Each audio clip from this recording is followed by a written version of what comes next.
monter pour pouvoir avoir l'agrément. Instant d'échange de partage d'expériences entre le parrain artistique de la 17e édition du Salon international de l'artisanat de Ouagadougou et les autres acteurs du secteur de l'artisanat africain.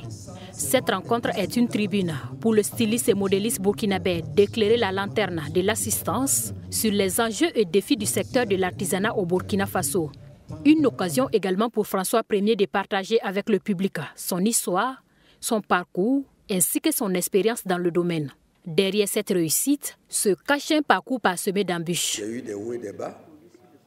J'ai commencé en France, c'est vrai. J'ai commencé en Côte d'Ivoire en tant que tailleur à Treichville. Je suis de la génération de Patéo. J'ai travaillé dans les ateliers, ouvrier dans les machines, sans papier, dormi dehors.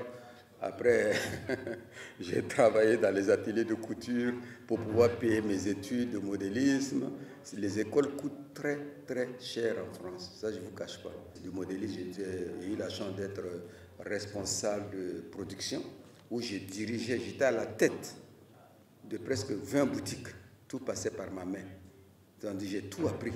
Mais avoir ta propre marque, être patron, diriger des gens, gérer une entreprise en France, c'est un parcours de combattant, je ne vous cache pas.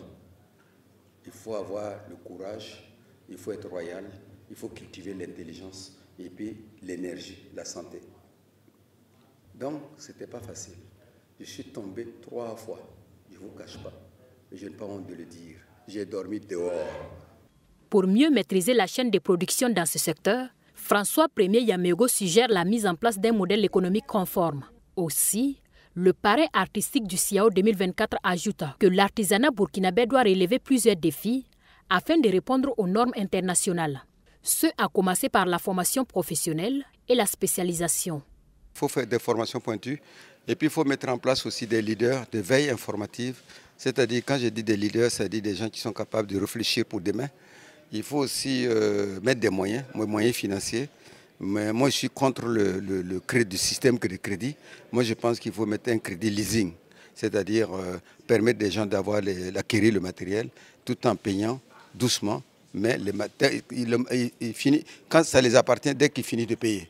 Et puis aussi, les permettre d'avoir côté développer le marché.